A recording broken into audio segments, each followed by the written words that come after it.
careful. Whoever this is with the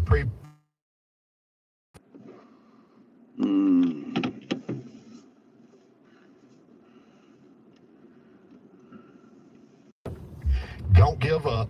Do what Alex said and ask God. God, bring them to yourself. And how he does it, that's sort of like, that's up to his business, Alex. I trust him more than I trust God more than I trust me telling God what to do, okay? Wow. Okay. Barbara in Texas. Barbara, thank you for calling. Well, Brother Bert, thank you both for the ministry that you have. But I want to ask you, where does Joseph get the idea that Jesus is Michael the Archangel? Alex, that's a good question. It is. Well, the Jehovah's Witnesses reject the deity of Christ, and with no basis whatsoever, the Watchtower Bible and Tract Society has taught that Jesus is Michael the Archangel, because they want Jesus to be a created being, not the eternal Son of God. But, you know, the Jehovah's Witness, I'm going to give a website of a friend of mine, and we used this person to speak. Dr. Dobson believed in this person as well. Her name is Christy Witt, and her website is Witnesses for Jesus. Google her. She's in Colorado. She is one of the nation's experts on evangelizing Jehovah's Witnesses and Mormons. And so if you Google Christy Witt, Witnesses for Jesus, there's a lot of good free information on her website. Thank you, Barbara. Well, time is running out, and tomorrow, Alex, is Fire Away Friday, so we're going to get a lot more questions. Always look forward to Fire Away Fridays. And praise the Lord, Griffith show question ready to go. And so all of you that are trivia fans, I'll be one of the visiting professors. But Alex, let me put this, and we've tried to do this every day this week. Hannah's Heart Women's Conference, through it all, January the 30th through the 31st is going to take place here in Tupelo, Mississippi at Hope Church. And you can register at afa.net/events. That's afa.net/events. The keynote speaker will be Jan Johnson. The worship leader is Phil King. And it'll be time for the women to fellowship, share with one another concerns, blessings, and what a time it will be. Hannah's Hearts Women's Conference, through it all, January the 30th and 31st. Well, Alex, it's been good to be with you today. And again, Isaiah, it's awesome, isn't it? That's all I can say. It's an awesome book, isn't it? It really is. Hey, tonight and tomorrow, I have the privilege of being on the Hamilton Corner, which is an hour from now, if you want to listen in. And then, of course, all questions, all the hour, tomorrow, Fire Away Friday. So plan to call in. We'd love to hear from you. God bless you. Thanks for listening. And may God bless America. The views and opinions expressed in this broadcast may not necessarily reflect those of the American Family Association or American Family Radio. 90.5 KTXG, Greenville, Dallas. And again and again and again, Bert Harper. the verification of the dates, the verification of the genealogies, it puts spiritual iron in my spiritual blood to know that we can depend upon the Word of God. Exploring the Word, weekday afternoons at 3 Central on American Family Radio.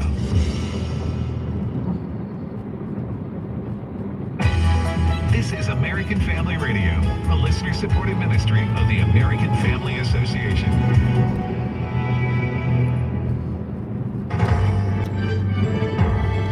American Family News, I'm Robert Thornton.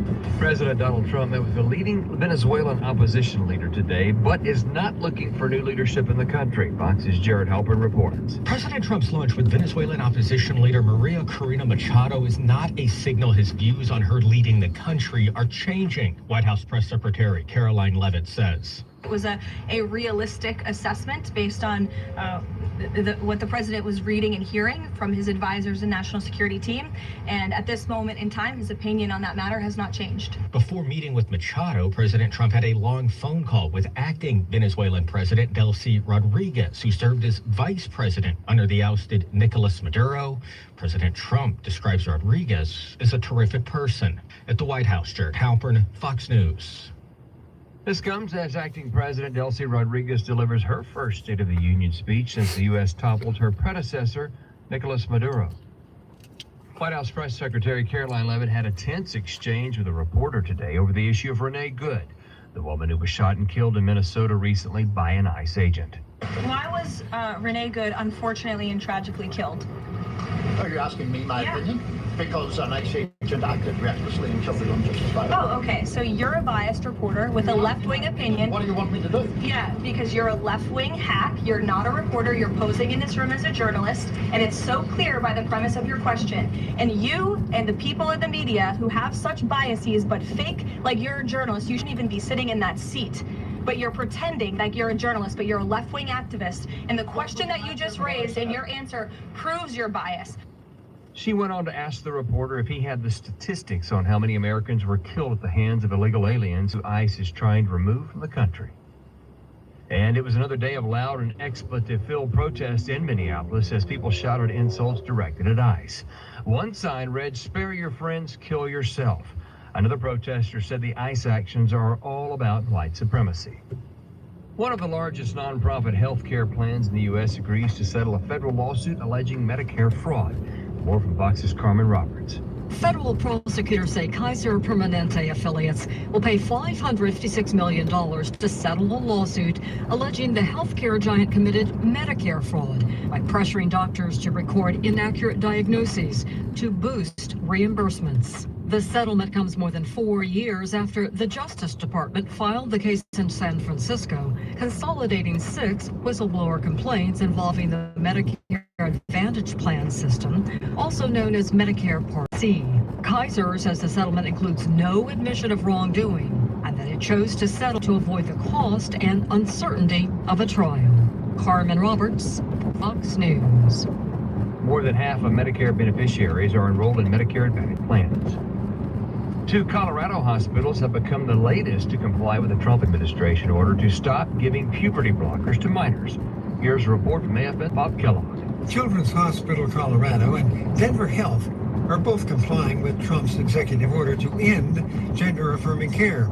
Linda Harvey of Mission America says HHS released regulations in December barring transitioning procedures for kids under age 18. These closures may be reflecting that common sense and true compassion are returning, at least to the people in charge of the funding and through the current administration in Washington.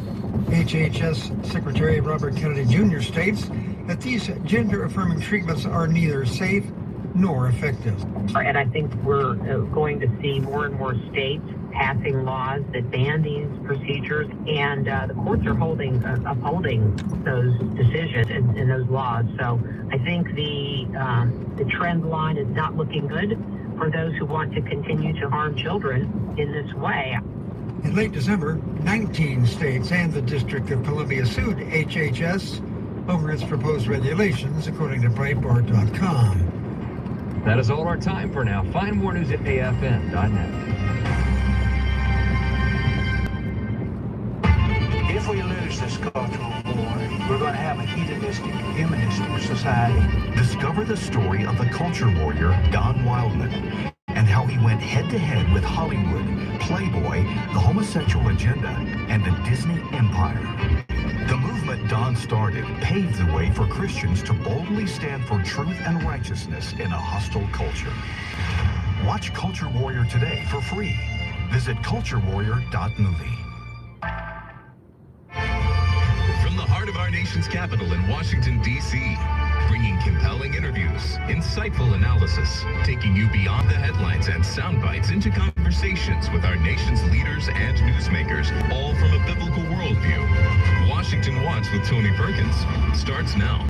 The truth is, only President Trump knows what he's going to do, and a very, very small team of advisors are read into his thinking on that. And as I just told you, he continues to closely monitor the situation on the ground in Iran. And as we saw yesterday, he had heard that the killings and executions would stop. And we have seen 800 people, their lives have been spared as a result of that. The president continues to closely monitor, but also keep all of his options on the table. That was White House Press Secretary Caroline Leavitt earlier today addressing the ongoing unrest in Iran. Welcome to this January 15th edition of Washington Watch. I'm your host, Tony Perkins. Thanks so much for tuning in. Well, coming up, the deadly protest over the economic and political conditions in Iran continues as reports suggest thousands have been killed. The U.S. has placed new sanctions on Tehran as the White House says all options are on the table. We'll explore what those options might be with Jonathan Hessen, Senior Fellow at the Jerusalem Institute for Strategy and Security. Plus, Congressman Tim Walz, Chairman of Wahlberg, Chairman of the House Education and Workforce Committee, will join us to discuss Minneapolis protests and President Trump's cutting off federal funding to sanctuary cities.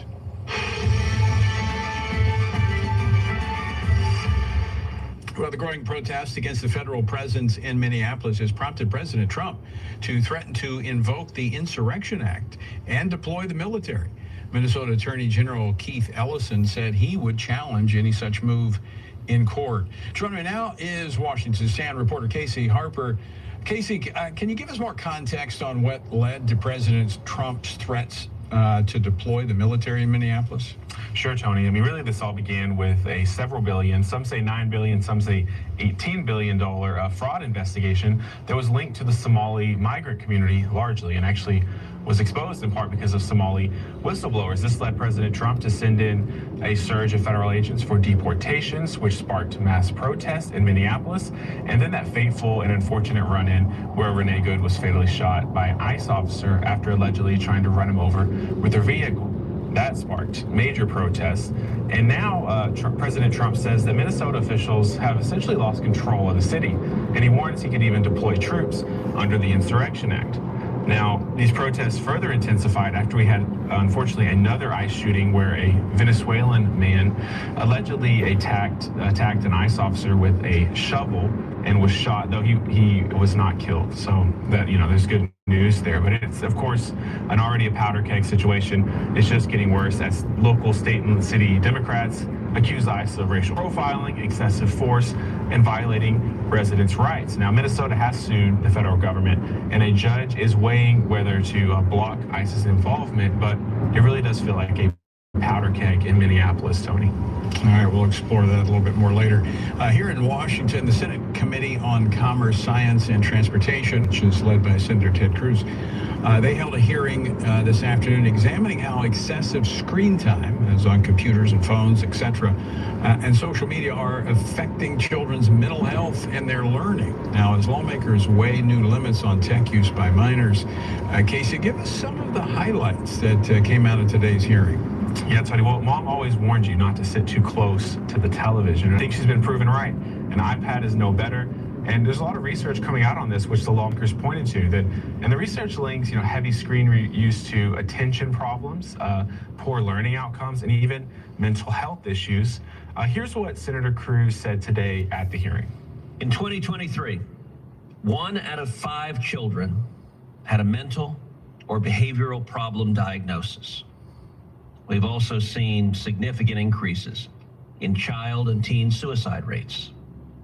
Something is very wrong. And I don't believe it is merely a coincidence, as our witnesses will discuss today, that these harms are rising alongside the early and excessive use of screens. Now, Senator Cruz and Senator Brian Schatz are advancing bipartisan legislation to restrict some social media access for minors and curb the addictive nature of algorithms. Now, the committee also is questioning federal policies that promote digital devices in the classroom, questioning, Tony, is there really evidence that putting an iPad in the classroom really helps kids? Yeah, that's going to be very interesting, Casey, because a lot of these schools have gotten away from textbooks and they've gone to computers and iPads. Yeah, this is going to be very interesting. All right, turning to international news, as Iran's Islamic regime continues to crack down on the protesters, the U.S. has imposed sanctions on the country, which has really kind of tightened the economic vice that the country was already in with some of the sanctions. And of course, it was those economic conditions that triggered this latest protest against the government. Casey, it would appear that the pressure that the Trump administration has been putting on the regime is working. Yeah, Tony. I mean, we've seen a sort of a stall, according to Iranian state media and others, on these executions, which were really, troubling to the world, but to the Trump administration. He was calling on the Iranian government to stop the executions, as you mentioned earlier.